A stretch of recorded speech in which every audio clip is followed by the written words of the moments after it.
Oi, Leili. Oi, Dri. Tá me ouvindo Tá me... direitinho? Tô, e você? Tá me ouvindo bem? Tô te ouvindo direitinho. Vamos aguardar mais um pouquinho, né? Vamos. Só vou te pedir pra Só- levantar um pouquinho a sua câmera, que eu tô te vendo cortada. Tá aí? Isso, show.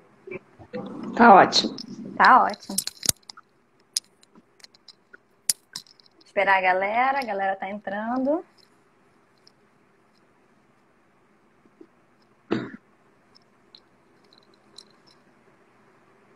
Zé, Beatriz, minha tia, beijo, Beatriz.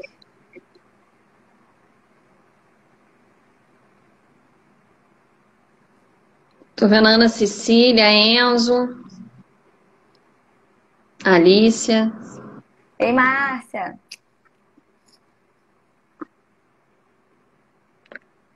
Samela, querida, minha aluna. Beijo, querida. Oi, Márcia. Obrigada, Beatriz. Hoje eu tô bem acompanhada. Eu que tô. Vamos então começar a falar um pouquinho sobre qual a nossa proposta, dar boas-vindas aí a todo Vamos. mundo, agradecer pela presença. Oi, Enzo, tudo bom? Enzo, querido. Vamos É, lá. Primeiro, né, a gente agradece aí a biblioteca por estar recebendo a gente. Sim, Agradece a equipe de língua portuguesa que está sempre presente, alguns já estão aí. Lindos, seus fofos. sim. Agradeço a Leile, né, aqui pela parceria, pelo diálogo. Eu que E a vocês por agradeço, estarem Dri. assistindo. É muito bom É, trabalhar com pessoas como você, viu? Igualmente, você sabe, né, Gemma? É, a gente hoje vai falar um pouquinho do Liteflix, né? É uma iniciativa de estabelecer diálogo de alguns textos literários com algumas séries ou filmes televisivos. É óbvio que a gente vai focar hoje, né, em dois personagens, mas também temos o propósito aí, às vezes, de focar em algum aspecto do enredo e estabelecer esse diálogo com as duas obras ficcionais. Você quer falar um pouquinho das nossas provocações de hoje, Leila? Vamos lá.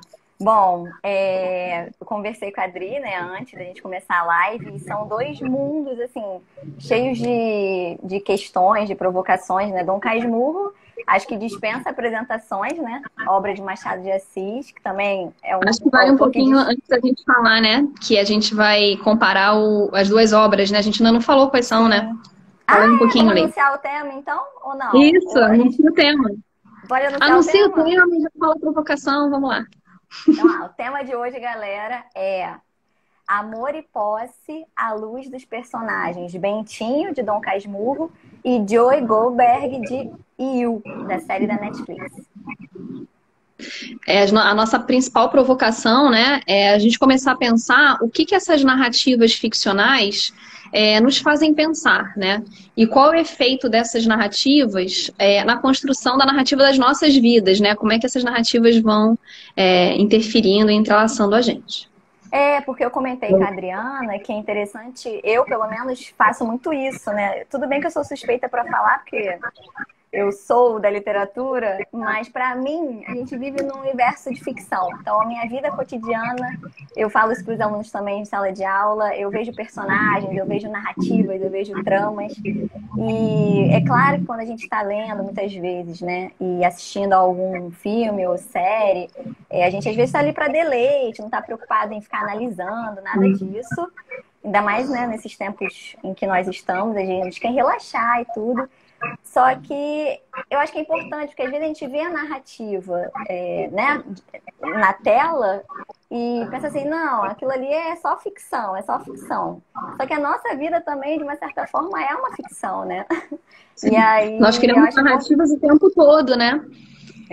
Com maior Exatamente. naturalidade, nós criamos narrativas. E é óbvio que, por mais que. Assim, a gente tem feito isso muito nesses tempos de quarentena, né?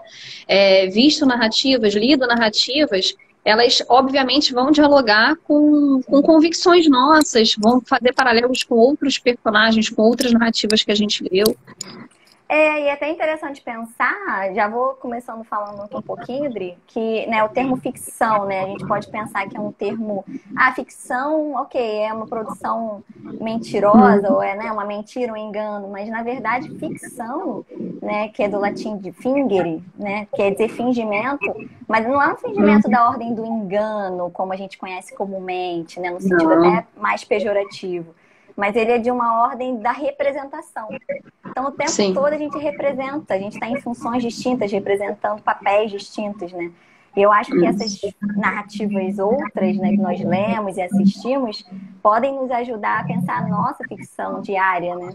Elas ajudam a gente a se compor como personagem dentro das nossas próprias narrativas, né? Então, também é um teste de identificação. Vamos Galera então entrando apresentar aí. um pouquinho Rodrigo os entrou. enredos, né? Beijo, Rô, Rodrigo. querido. A Fernandinha também entrou, Ju, Ih, não vi. a Jana, Vanessa estão aí dando oi pra gente. Nós vamos olhando aqui os comentários, vendo as perguntas e a gente vai dialogando com vocês. Vamos falar Podem então um pouquinho de participar, viu, galera? enredo? Mandem perguntas aí, né, Dri? Por favor. Com certeza, Micaele, Rihanna. Vamos então falar um pouquinho do enredo? Vamos lá.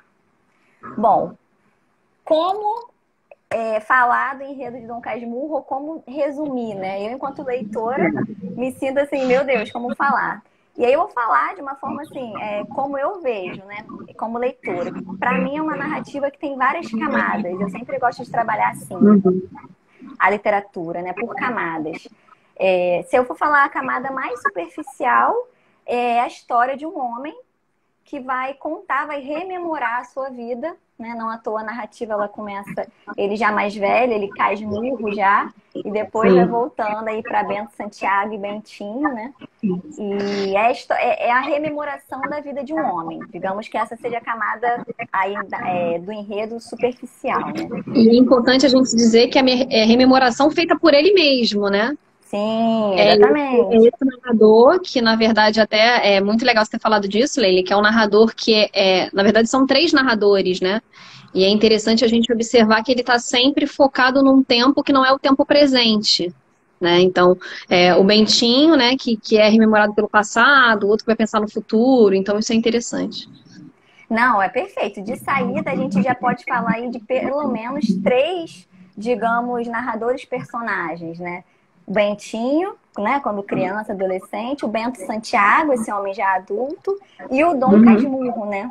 Aliás, a narrativa começa assim, né? O capítulo primeiro é explicando o porquê da alcunha, né? O termo que ele usa, o porquê da Isso. alcunha Casmurro, né? Dom Casmurro. Então, de saída, a gente já tem aí pelo menos três narradores personagens para vocês verem como a narrativa já é complexa, né? E aí, assim, o interessante é que o Dom Casmurro é uma obra que, assim, a gente estava conversando antes sobre isso, né? Que nós lemos várias vezes nas nossas vidas, a gente lê enquanto adolescente, enquanto professor, e cada vez a gente vai desvelando coisas novas, né? Vai observando coisas novas. E aí, só para comentar, Dri, que eu entrei naquele desafio aí dos livros, né? Muito curiosa para saber o que os outros estão lendo, né? E aí eu postei num dos dias um livro que é Dom Casmurro, que eu li a primeira vez na escola. E eu postei justamente a capa de quando eu li, né? Da edição que eu li. E isso gerou uma discussão na minha rede social, porque por causa da capa, de como a capa era tendenciosa, porque trazia na parede, né, assim, o quadro da pintura do Escobar, que é o melhor amigo do Bentinho, né, do Bento Santiago, e trazia o filho também abraçado a Capitu, a semelhança do filho com o Escobar. Então, assim, uma capa super... Aí uma amiga minha, também professora de literatura, Catarina, beijo, Catarina, se estiver aí, ela perguntou se eu me lembrava na época se essa capa tinha me influenciado na leitura. Aí eu meio que revivi o tempo do Bento Santiago, né? Tentando relembrar. Isso. A Rihanna acabou de dizer aí que o Dom Casmurro, né, é como se fosse uma cebola, né? Bem isso mesmo, é uma metáfora perfeita pro romance. E é legal você ter falado da capa, porque a nossa capa na escola também deu um burburinho uns 2 anos atrás, porque tem uma luz na cara, né, do que seria a Capitu. Então, o que exatamente isso diz, né? Então, eu vou falar um pouquinho do enredo do Yu para a gente poder partir para as nossas similaridades, as nossas discrepâncias, né? O You também é uma série assim, dentro da sua superficialidade, é a série focada também no narrador, personagem, né? Um narrador homem. O You é baseado num romance, né? É uma série baseada num livro. E ele se apaixona perdidamente, ele é bibliotecário, né? Desculpa aí, né? Não, bibliotecário não, ele trabalha numa livraria, né? Mas ele se identifica como bibliotecário. E ele se apaixona por uma mulher que entra nessa livraria. E aí ele tenta saber mais sobre essa mulher para se criar como um homem que é tudo que ela sempre quis, né? Ele tenta ser tudo que ela sempre quis. E aí a narrativa vai se indo, né? Vai se caminhando por aí. E agora você falando, embora a gente não tenha conversado sobre isso, me veio à cabeça uma coisa tão óbvia, né? Que é o título da série, né? You, que vai centrar justamente que é um ponto chave para a série, e eu diria também para Dom Casmurro, que é o você, né? Esse eu aí tão marcante. Sim, sim, E aí é interessante porque eu acho que as duas narrativas, elas se tornam aí, assim, atemporais e bem vistas, né? Assim, quem me indicou o You foram os alunos, né? Porque ele vai trazer na superfície do texto a noção do ciúme, né? E aí esse ciúme, esse amor é sempre uma coisa, é sempre um tipo de enredo que vai prendendo a gente de alguma forma, né? Eu queria, Adri, para a gente começar já a entrar nas narrativas propriamente dita, ler um trechinho do Dom Casmurro. Tá no capítulo 2, não sei se a galera tá aí com o livro, enfim. É o capítulo do livro, né? E isso é uma característica da narrativa, né? Fazer referência à própria narrativa. Machado faz isso brilhantemente. Que é um trecho que eu acho primoroso e que, do meu ponto de vista, resume bem o que é essa narrativa. Posso ler? Claro, vamos lá. Vamos lá. Diz assim, ó. O meu fim evidente era atar as duas pontas da vida e restaurar na velhice a adolescência. Pois, senhor leitor, não consegui recompor o que foi, nem o que fui. Em tudo, se o rosto é igual, a fisionomia é diferente. Se só me faltassem os outros, vá, um homem consola-se mais ou menos das pessoas que perde. Mas falto eu mesmo, e esta lacuna é tudo. Maravilhoso, né? Maravilhoso, né? Exatamente falando nesse trecho do outro, né? Do outro que fala sobre si. É isso aí, Simone. Esse trecho Simone é muito falando, é maravilhoso. O que falar, né? Não tem o que falar. Dali, não consigo falar mais nada. Então vamos um pouquinho para as similaridades, né? A primeira coisa que a gente listou, nós conversamos antes dessa live, né? Trocamos um pouquinho, foi sobre o fluxo de consciência que aparece nos dois personagens, né? E aí tem uma clareza de uma voz interna, né? Essa voz interna do personagem que atribui ao texto, né? A ambos os textos um tom de certeza. Sim. E ao mesmo tempo vai fazendo com que a gente se envolva com esse personagem na artimanha dessa narrativa, né? Isso é curioso, né? Porque, assim, né, vendo a série You, qual o recurso, né, que ele vai usar aí, né? O diretor, enfim, a equipe técnica vai usar para colocar essa voz, né? E é muito engraçado, porque quando começa a série, você está acompanhando aquela primeira narrativa, né, que está se dando, só que surgem vozes na cabeça do Joey, personagem, e a cena aparece. Então você tem aí um flashback e essa voz interna dele, né, o que ele sente, o que ele, de uma certa maneira, o que justificaria algum ato dele e tal. Então, o tempo todo vai trabalhando nessa dupla chave, né? Da narrativa presente ali e dessa narrativa da cabeça dele, né? A Vanessa falou, né, como é que as pessoas conseguem ler e pensar que Capitu traiu Bentinho. A gente já vai comentar um pouquinho sobre isso. Em que momento que a gente se envolve com esse narrador, né? Ou que a gente acredita como leitora que a gente se envolve. Maria Clara dizendo que daria tudo por uma versão da Capitu. Eu também. Podia escrever pra gente, hein, Maria? Saudades, querida. É legal, e aí assim, vou trazer um trechinho do capítulo pra gente falar sobre isso, do capítulo 32 do Dom Casmurro, que tinha me lembrado a definição que José Dias dera deles. Olhos de cigana oblíqua e dissimulada. Eu não sabia o que era oblíqua, mas dissimulada sabia, e queria ver se podiam chamar assim. Esse é um trecho muito marcante, né? Os olhos de cigano, oblíqua e dissimulada. E tem uma noção, um conceito muito curioso aí, que é dissimulação trazido pelo olhar do Dom Casmurro, né? E aí a gente começou a pensar, a conversar sobre se essa dissimulação é de fato de Capitu, se ela é do Bentinho, ou se ninguém, ou se ela não é de ninguém, né? Se ela tá ali como uma grande sugestão, né, desse narrador. Porque assim, se a gente fizer uma busca rápida, né, a primeira ocorrência dessa expressão, olhos de cigana, oblíqua e dissimulada, aparece pela voz do José Dias, né, do agregado. Então, você já tem uma camada, né? E aí o Bentinho, de uma certa maneira, passa a repetir, a falar essa expressão e a se referir a Capitu dessa forma.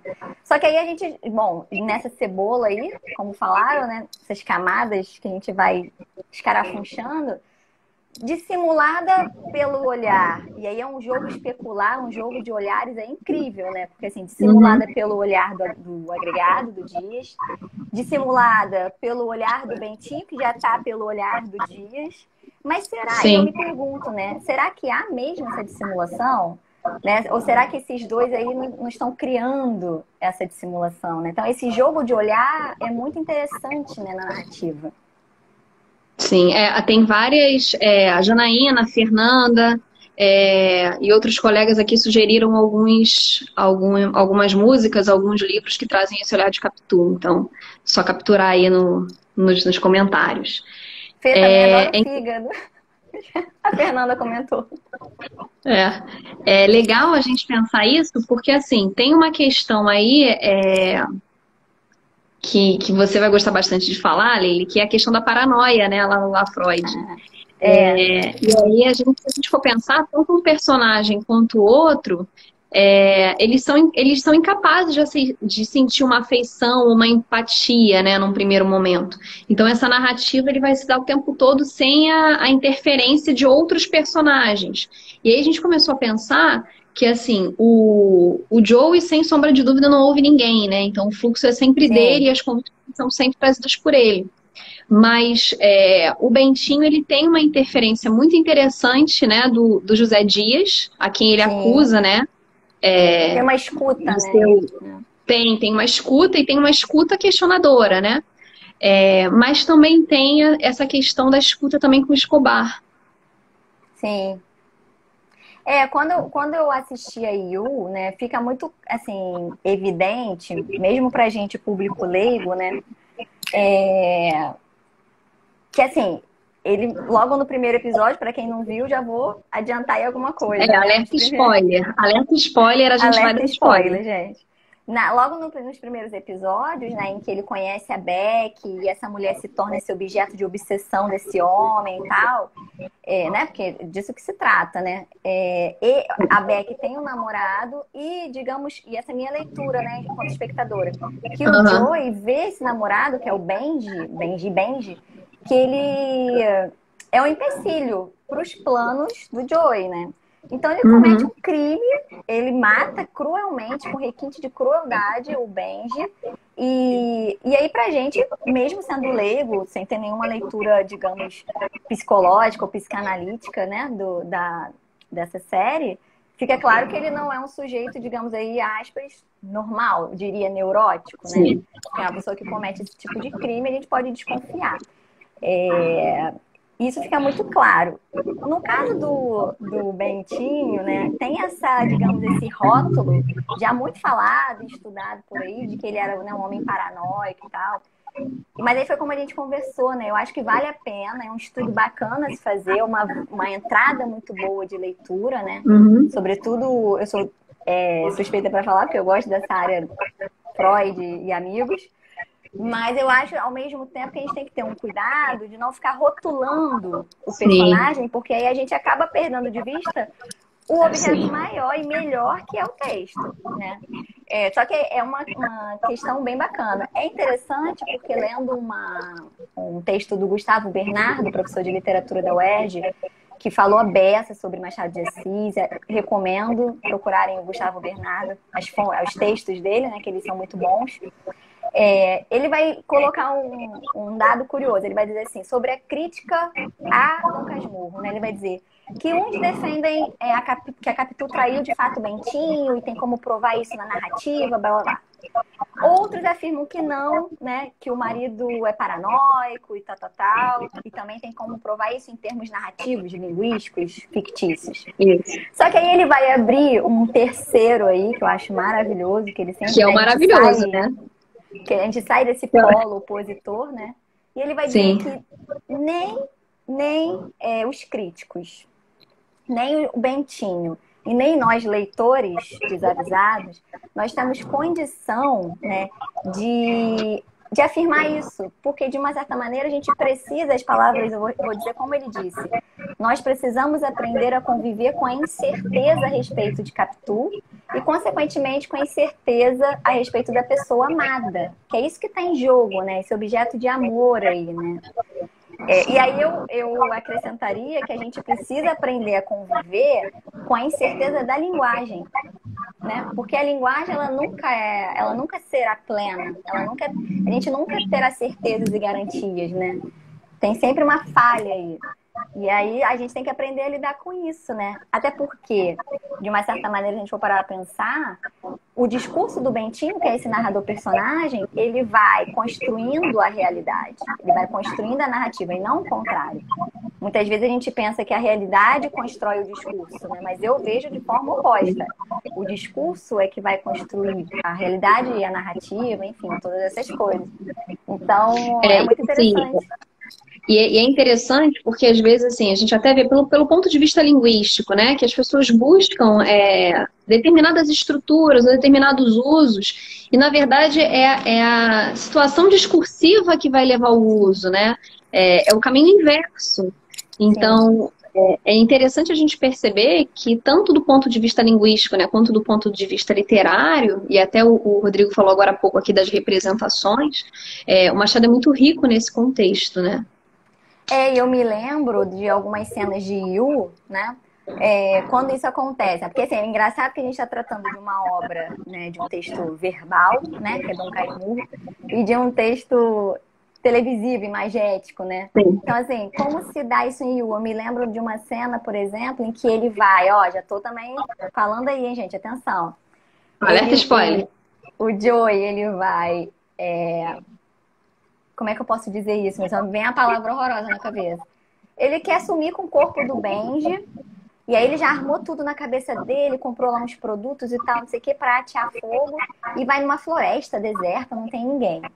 Aí ele tá lá fazendo o trabalho dele, de repente surge um casal. Isso daí poderíamos dizer que é a falha na linguagem, né? Ele não esperava. E aí ele começa a tentar dissimular, tentar disfarçar e tal. E aí ele é bem sucedido nisso, né?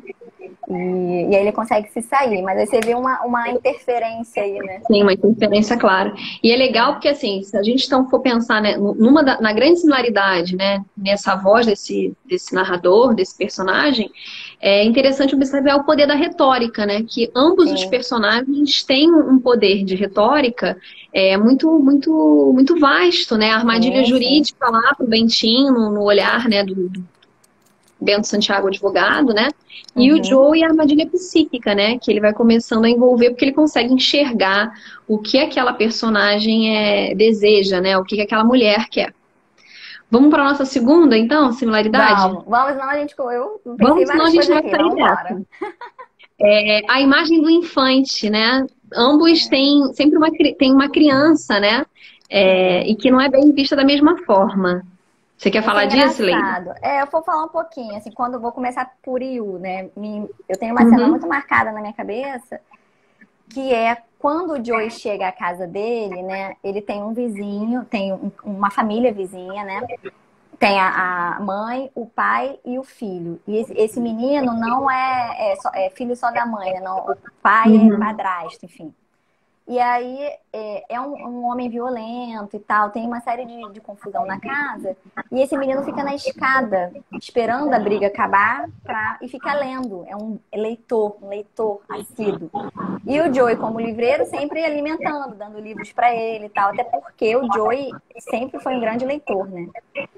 E é curioso que, assim, você vendo a série, você acabou de ver o homem matando cruelmente um outro. E aí, daqui a pouco, esse mesmo homem chega e lida com aquela criança de uma forma tão afetuosa, que você fala, não é possível. Né? Não é possível. Não é possível que seja o mesmo personagem, né? Exatamente. Aí você vai entendendo... Mas aí tem uma questão interessante aí, né? Que é a identificação. Que eu acho que é esse o nosso cerne da discussão, né? O Bento Santiago, ele se distancia do Ezequiel por não reconhecer a sua imagem naquele que ele considera filho. Então ele repudia. E o Joey se aproxima de uma forma muito afetuosa do Paco, né? Que é o vizinho, exatamente porque ele se enxerga naquele menino. E aí eu vou voltar lá na reflexão da Vanessa, né? É nesses momentos em que, de alguma forma, a gente, ao conhecer esse outro lado do personagem, começa a haver uma certa simpatia, eu diria uma simpatia, né? Ou uma tentativa da gente justificar aquela atitude escabrosa. E aí tem uma questão muito interessante que não é só dessa série, mas é da ficção como um todo, né? E eu acho que séries televisivas se tornaram muito populares por trazerem esse personagem complexo, né? Que é altamente complexo, que ele não é bom, mas ele também não é ruim, né? Ele tá na entrelance que seria o natural aí do indivíduo, né? Por exemplo, aí a gente pode citar, né, o próprio Breaking Bad, o próprio Dexter, que trazem essa questão, né, do lado mal, do personagem está muito popular, né? Eu até me lembrei do ano passado, lá daquela semana de iniciação científica, tinham vários grupos querendo investigar psicopatia, lembra? Sim, sim. Mas tem a ver com essa questão dessa dualidade do personagem, né? Até a Vanessa Vieira, né, minha prima, beijo, Vanessa, perguntou, seria ele um psicopata, né, seria um caso de psicopatia? Assim, eu não me sinto legitimada, autorizada para afirmar que sim. Agora, enquanto uma leitora de Freud e tal, dessas ideias que eu gosto muito, a gente vai tender para dizer que sim, né? Porque e aí a gente pega um elemento simples, que é o fato dele, né, cometer um crime, um assassinato, e na narrativa, lá na série, não passa por ele nenhuma culpa. Não tem isso, que digamos que na neurose, né, quando o Freud vai fazer essa distinção, neurose, psicose, perversão, vai ter, né, um traço marcante, digamos, né, da neurose, né? Então, assim, mas creio eu que te respondendo, Vanessa, acho que sim.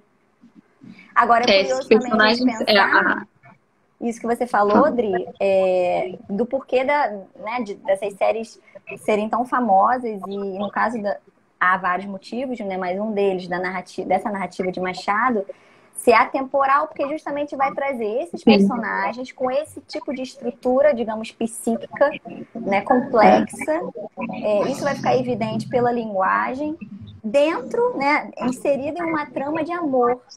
E nada mais atemporal e sedutor para o ser humano do que isso, né? Amor, ciúme, posse, ser amado, amar. A gente teve um comentário aqui falando da segunda temporada, né? Que isso sim fica muito mais, esse estudo, né, em termos de linguagem, de manipulação, sim, fica muito mais forte na segunda temporada, né? Sim. Mas eu concordo com você, Leila. Eu acho que assim, as narrativas do Machado, assim como essas séries, se tornam populares nesse sentido, né? De mostrar esse indivíduo altamente complexo. E aí a gente começou a pensar, né? Assim, da onde que vem essa questão dessa proteção com essa figura feminina, né? E aí a gente chegou à família, não foi isso, Leila? A influência da família ou da figura feminina na construção desse personagem. E aí a gente se esbarrou assim com uma questão que era, poxa, mas eu não posso dizer que o Bentinho teria atitudes iguais ao Joey, nunca. E aí a gente Sim. começou a se questionar assim, tá, mas o que que levaria ele a ter um tipo de abordagem diferente, né? Até o Rod disse lá em cima, é boy lixo e tal. Por que que ele age de forma tão diferente, né? E se a gente for pensar, isso tem muito a ver com a base familiar desses personagens, né? A Dona Glória sendo representada aí a partir de um discurso, que é assim, um discurso impositivo, mas é um discurso carregado de religiosidade, de moral, enquanto o Joey, né, até isso depois fica muito mais claro, alerta spoiler, por conta da mãe, né, e das fraquezas, o fato da mãe apanhar e tal, essa ausência de moral e essa necessidade de proteger essa mulher. Beijo. Regina, trabalhada na piscina. Gosto, né? Se a gente A fosse... Regina também. Regina... Se a gente fosse... Claro, né? São narrativas de séculos distintos, né? Uma do século XIX, final do século XIX. E aí, aproveitando o gancho, curioso, vou só lançar assim, ó. Vou sair correndo. Lança. Curioso pensar que Dom Casmurro, publicado em 1899, interpretação dos sonhos do Freud em 1900, um ano depois. Então, assim, eu não sei se um leu o outro, mas seria um encontro interessante, né? É como o encontro dos sonhos. Freud e Machado. Agora, pensando num traço comum aí das duas narrativas, tem isso, né? Dessa construção que as duas vão mostrar, desse perfil dos personagens, muito efeito de uma construção familiar, né? Dessa construção desde a infância e tal. E a gente não pode ignorar, né? Que é um fator muito importante, né? E a gente até selecionou lá uma fala do Joey, né? Pensando nessa questão da mulher ser o alvo, né? Tanto na primeira quanto a temporada, quanto na segunda, né? A primeira a gente tem a Beck, a segunda a gente vai ter lá a Love e outros personagens secundários, mas que ele tá sempre cercado dessa figura feminina, né? Exatamente, E aí, assim, a gente começou a pensar, bom, se a gente for pensar nessas personagens, então saindo um pouco do Bento e do Joey, mas se a gente for pensar em Capitu e na Beck, vamos focar na primeira temporada, o que elas mostram pra gente, né? E aí tem uma questão que a gente até discutiu à luz da teoria literária, né? Que é o desvelar do personagem, né? Ou o que é o plano da aparência e o plano do discurso. Então, o fato da Capitu ter uma imagem, né, uma aparência para o Bento num primeiro momento, e depois ela se tornar uma personagem altamente complexa, que vai questionar esse discurso impositivo, né, desse outro personagem. E, ao mesmo tempo, a Beck, que tem uma aparência muito liberta, né, muito independente e bem... junto ao nosso século e pensando, né, o que a gente espera aí de uma mulher mais engajada, mas que se mostra muito frágil quando esse homem começa a cercá-la de proteção, né? Acho que todo mundo que viu o Yu pensa, meu Deus, por que ela não botou uma cortina, né? Foi a primeira coisa que eu falei quando eu vi a casa daquela mulher toda aberta e ela trocando de roupa, como se não houvesse amanhã, com aquelas janelonas abertas. Eu falei, gente, então vamos fechar aí, né? Vamos botar uma cortina, um véu, vamos botar um véu aí para Olha, Regina, eu não sei se Machado explicaria Freud, não, mas talvez o Freud explicaria o Machado, hein? Olha, eu diria que o Machado, muito antes, já explicou o Freud, ó, até... E eu diria que, falando pelo outro aqui, já que a gente está nessas camadas todas, me autorizando a falar pelo Freud, eu diria que o Freud falaria que Machado já explicou, minha teoria tá toda lá em Machado.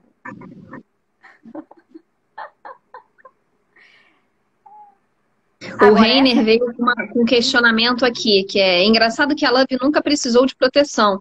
Será que foi isso que levou o Joey a perder a atração por ela?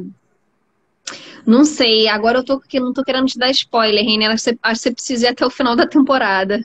Agora, senão como assim, né? Como assim nunca precisou de proteção? Como assim? Fiquei curiosa.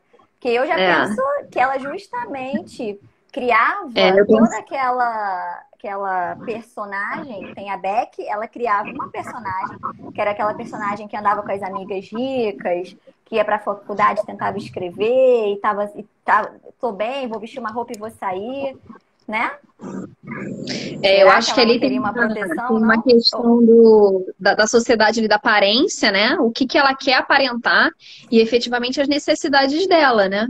E a gente não pode se esquecer de que ela era uma personagem das redes sociais, né? Então, assim, será que ela não precisava de proteção? Será que ela não usava as redes sociais para se proteger? Não sei. Será que ela era a pessoa que ela mostrava ser nas redes sociais? Ou será que era mais um personagem quando a gente fala lá, né, das nossas reflexões, das nossas provocações iniciais? Para quem chegou É, depois, né, a nossa grande provocação é o que as narrativas ficcionais nos fazem pensar e qual é o efeito dessas narrativas na construção da narrativa das nossas vidas, né? Só para voltar lá na nossa nossa reflexão narrativa inicial. cotidiana, nossa ficção Isso. cotidiana. Mas para falar dessa questão desse. Ô, Sim, Rê, não Regina. adianta, não adianta, não, calma, a gente vai chegar lá. Regina como? Regina quer mais. Outro É patamar, né? legal. É outro patamar. É tipo o Ronaldo. É legal falar aí dos estereótipos, né? Desses personagens. Você quer falar um pouquinho disso, Leila? Posso, né? É curioso pensar que, assim, numa visão bem rápida dos dois, né? Tanto o Bento quanto o Joey, eles vão formar um perfil aí de homens não violentos, letrados, não é? Brancos, homens brancos, cultos, homens, né, das letras e, portanto, não homens que sabem lidar, têm uma delicadeza. Tem uma Então, assim, sedução discursiva. sim, exatamente. Isso aí é bem nítido, né? Assim, a sedução deles, Uhum. né? Então, assim, não é qualquer, não é qualquer perfil, né? Sim. É Não é um curioso perfil. pensar. Eles são muito semelhantes em termos de perfil masculino, né? O que, de uma certa maneira, nos faz pensar que esse tipo de perfil, né? Ele por vezes pode enganar a gente, né? Porque a gente não espera de uma pessoa, né, um homem, colocando nesses termos, né? Letrado, Sim. não violento, interessado em literatura, em livros, super atencioso, delicado e tal, tal, tal, que cometa o que eles Tanto é cometeram, que se a né? gente for pensar lá na própria série, ele é bem visto pela maior parte das amigas, né? Com exceção de uma, Sim, mas as é, outras acham aquilo incrível, né? Ainda que em termos de desejo de classe social, que também aparece numa das camadas dessa série, ele não atenda ao é, perfil desejado, né? Mas ele oferta, e aí, assim, é, eu acho que isso acaba dialogando um pouquinho é, com o que a gente tinha falado das personagens antes, é que tanto o Capitu quanto a Beck, né, a gente está focando na primeira temporada, eles ofertam o que elas gostariam de ter, né? Então, essa busca do outro, né? de uma certa maneira, assim, pensando muito na Beck e no Joey, né? Digamos, em termos, eu até usei uma frase comum, né, na nossa discussão, seria juntou a fome e a vontade de comer ali, né? Mas em termos melhores, é como se o Joey, ele consegue ir no furo da Beck, né? Ele consegue ali certeira, porque isso é do perfil, e aí Vanessa que me perguntou da psicopatia, né? É o perfil de alguém que sabe direitinho ir lá no furo e capturar essa pessoa, né? Engancha de uma certa forma que a presa, colocando nesses termos, é difícil escapar, é muito difícil. O Jeff comentou aqui que a busca de argumentos na narrativa que definam a ideia que Capitu traiu ou não tem mais a ver com a mídia de massa, né, que entrega tudo mastigado e não dá espaço para dúvida. E depois ele colocou pelo espelhamento da nossa sociedade, peraí que eu vou tentar voltar, de controle do outro em relacionamento, ou as duas coisas. A gente vai falar já, no finalzinho a gente vai falar um pouquinho disso, né? Só assim, só para dar provocar o Reiner, eu acho que. Reiner, falei certo? Reiner? Falou. Pra Reiner gente tá ter cuidado, bombando. pra gente não cair justamente na armadilha que se prega, que é ficar preso a essa questão da traição, né? Ah, não, quem falou da traição foi o Jeff, é. Ah, tá, o Jeff. Essa é a camada mais superficial da narrativa, é a questão da traição. Mas eu acho que, assim, Que eu não se tô a gente dizendo for... que seja menor, entende? Eu não tô dizendo que seja menor. Eu acho que é uma boa estratégia para seduzir o leitor, Sim. né? Assim, de fato é divertido a gente ficar falando, traiu, não traiu? Tem a marca tal, não tem a marca tal. Mas que a gente não fique, como um leitor mais atento, não fique presa, um leitor crítico, né? Não fique preso a isso. Não fico preso. Tem várias questões ali, até o próprio discurso, que são muito mais complexas, né? Talvez, Sim, diria assim. sim, sim. E aí voltando lá à questão do estereótipo, então, a gente vai ler alguns comentários aqui, tem uma questão interessante que, primeiro, é a personalidade antissocial, né, dos dois personagens, né, que vão narrar tudo de uma forma muito pessoal. E aí tem uma questão desse relacionamento que a gente poderia chamar de abusivo, né? Sim. Concordo com você, Rodrigo, que a questão vai mais pelo ciúme doentio do que pela traição. Concordo. E eu acho que esse E é interessante, Rô, que você trazer essa questão do ciúme, né? Porque o Gustavo Bernardo ele vai colocar que o ciúme é essa sombra, esse lugar de sombra do amor, né? Tá nesse lugar Sim. do ciúme, né? Isso né? Ele traz à superfície o que é do sujeito, né? Então, assim, é bem legal pensar esse afeto aí, né? Na relação. Ciúme de um morto. E aí tem uma questão interessante dessa personalidade antissocial, que é trazer essa personagem feminina para o seu lugar de conforto, né? Então, por exemplo, o Bento traz Capitu para aquela casa que ele faz nos moldes que era a casa da própria família, né? E que, ao meu ver, é assustador, porque parece que é uma casa de sombras, né? Sim. E ao mesmo tempo o Joey vai trazendo essa personagem para aquele universo, né, da livraria, que é o que ela deseja também. E a gente percebe uma questão interessante, que é o silêncio, né? Como é que as personagens femininas vão paulatinamente sendo silenciadas, né? E é curioso também pensar que eles fazem isso, né, os personagens, não é de uma forma, do meu ponto de vista, não é de uma forma clara, né, agressiva, violenta. Não, eles vão ali nas entrelinhas, eles vão, de forma que, por exemplo, o Joey, ele faz com que a Beck vá à livraria sem ele pedir. Tipo assim, vem até mim, né? Não, ela vai. Mas ele faz de uma maneira tão engenhosa. Que dá a acreditar que é desejo dela, enquanto o desejo não é. Né? Exatamente. Que tem a ver com essa questão de como a retórica desses dois personagens passa a ser usada aí como instrumento de persuasão o tempo todo.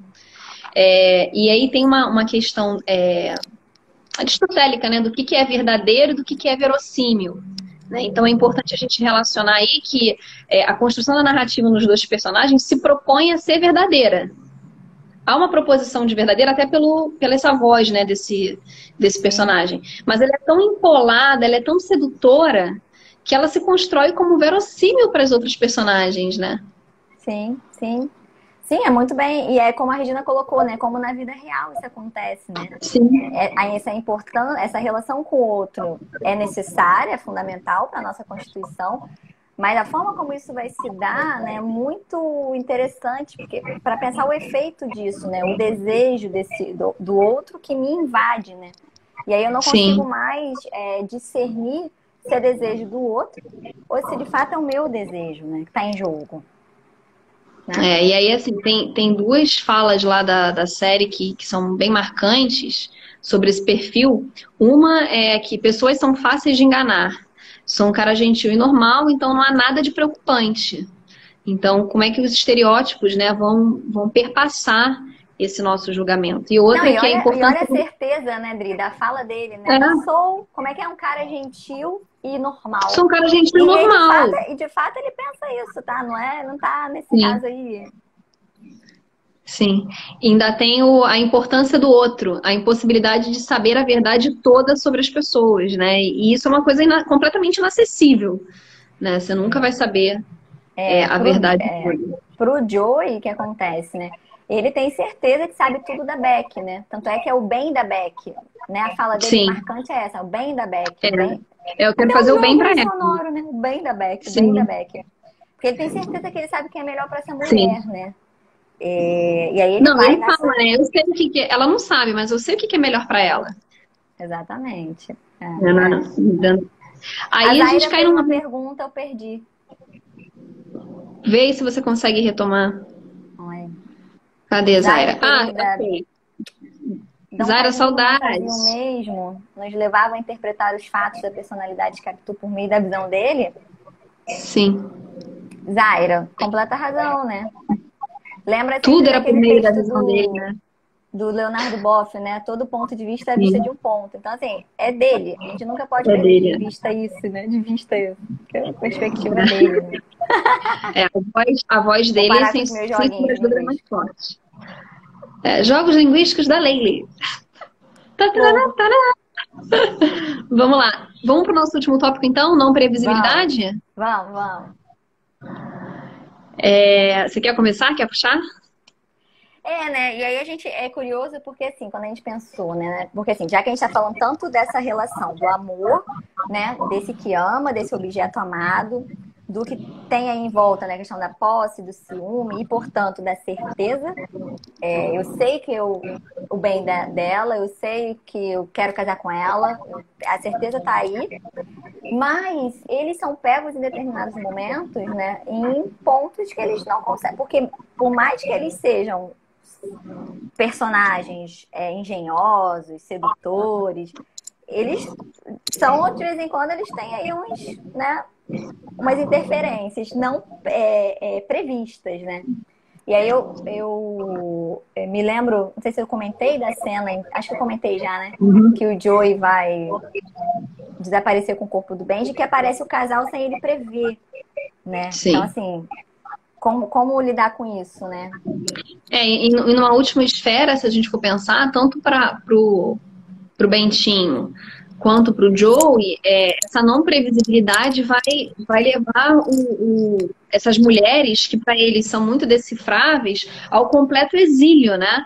No caso da Capitu, ao exílio, no caso da Beck, a prisão, né? Quando isso foge ao seu controle, né?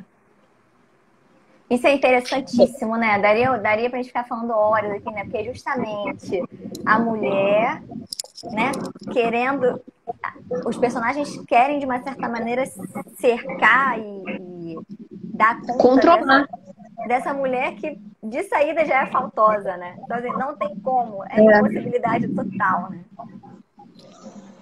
Loren, beijo, acabei de ver que você entrou, saudade. Loren, saudades.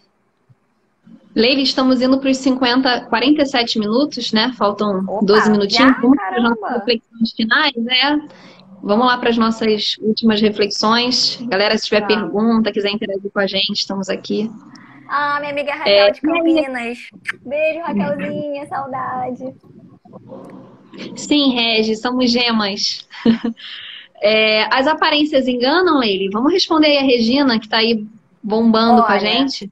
eu não sei, mas eu me prometi que eu não ia falar dela, mas eu vou falar. Vai, fala, Leila, fala. A Clarice, a Clarice Lispector tem um texto ridículo, que é assim, ridículo de pequeno, que é assim, justamente o título é As Aparências Enganam. Sem pontuação, As Aparências Enganam. E o texto é uma frase e diz o seguinte: minha aparência me engana. Eu vou fazer duas plaquinhas. Eu já estava aqui. Cadê Clarice? Cadê Freud? Cadê Clarice? Eu te prometi que eu não ia falar dela, que hoje eu tô focada em quem? Machado aqui, ó. Machado do Sexo 1. Mas ela diz isso, né? Eu acho que é uma resposta, né? A minha aparência me engana. Que vai voltar lá na nossa reflexão inicial, que é o fato do indivíduo ser altamente complexo e ser muitas camadas, né? E aí eu acho que tem uma questão que salta aos olhos na série, né? Que é muito focada no século XXI, e eu acho que incomoda todo mundo, além das cortinas. Ela não consegue, Fê, Não não falar de consigo, Fê, Clarice. desculpa. que é o fato das redes sociais, né? E da questão da máscara social. Eu acho que isso fica escancarado pela série, né? Sim. Eu acho que é impossível não ver e pensar nessa obsessão toda do personagem e falar, nossa, mas até que ponto eu mesmo me coloco em risco ao me expor nessa rede social, né? Eu acho Ou um então, ponto muito forte dessa série, né? Tem assim, pontos criticáveis, mas eu acho esse um ponto legal. Que a série ela mostra bem isso, né? De assim, quanto a gente está vulnerável, quanto a gente se coloca vulnerável nessas redes sociais, né? Que aí vai retomar aí sim, Regina, o voyeurismo e exibicionismo, né? Porque você tem, né, o ver, o ser visto, e eu colocaria um terceiro elemento que é dar a ver, né? Com as redes sociais, de uma certa maneira, isso se escancarou. A gente se dá a ver o tempo todo, né? E é o que a Beck faz, né? Ela faz isso. E aí vai o Joey e ó, engancha, captura. consegue capturar exatamente isso. Eu também descobri, Fê, que o meu signo literário é Chimamanda com ascendente em Clarice.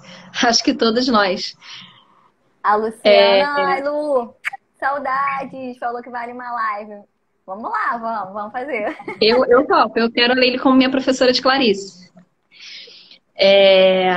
Uma coisa também importante, que eu acho que a gente pode deixar aí como uma outra provocação, é fazer o que a gente tem que fazer para o outro para se sentir amado, né? Eu acho que isso é uma questão muito, muito forte, né, na série. Fazer o que o Ah, outro quer ser, você se projetar no outro, você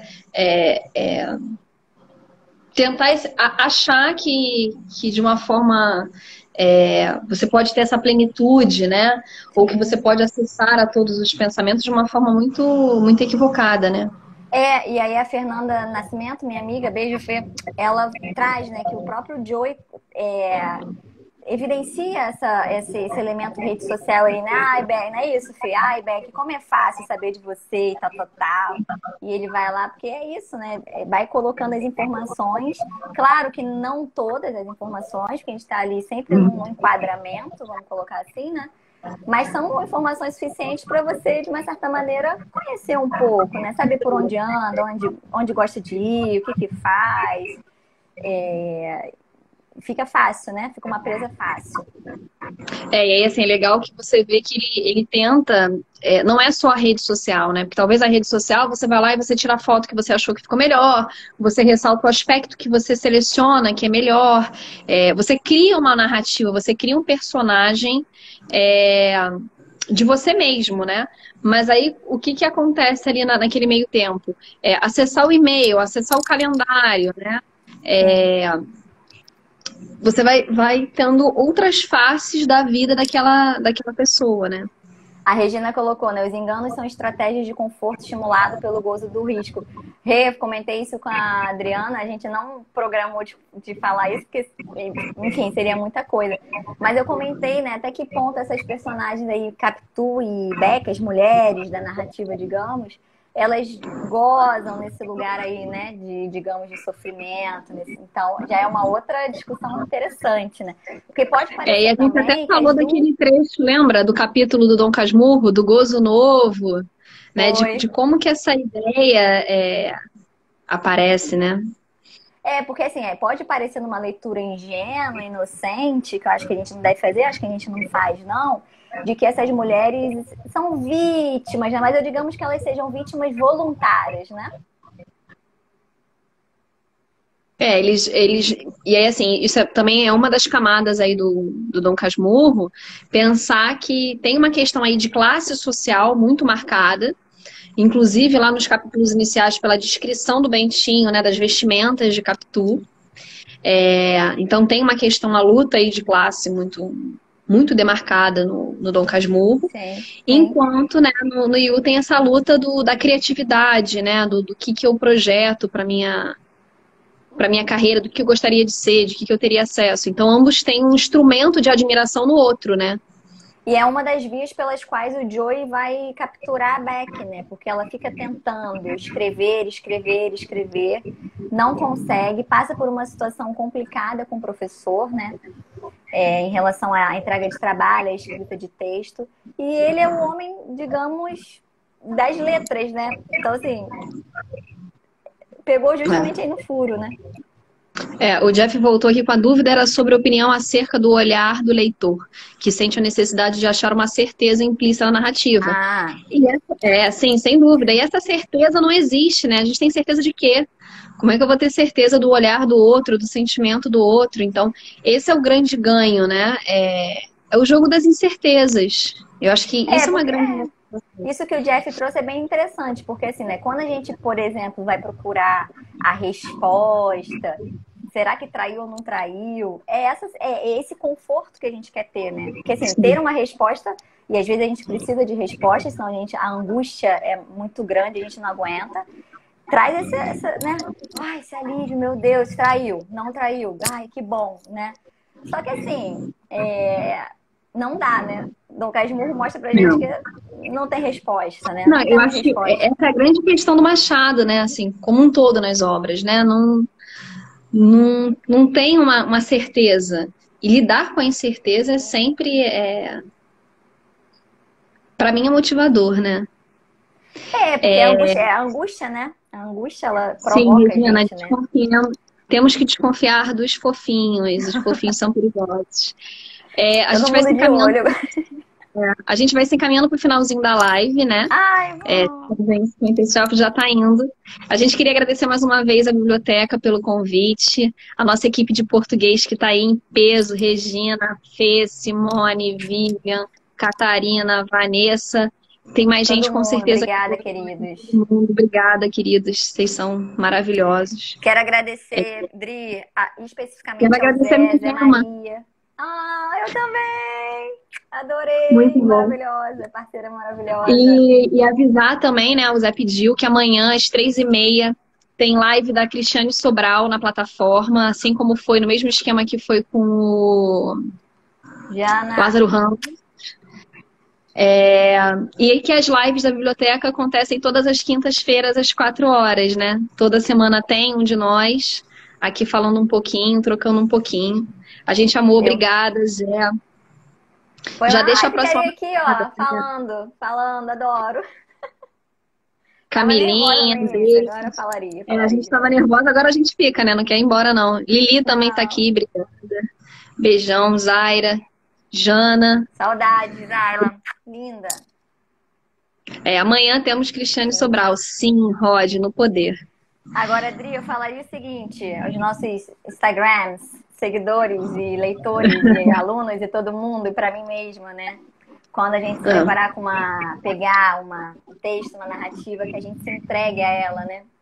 Se jogue, assuma, assina o contrato com a narrativa e vai.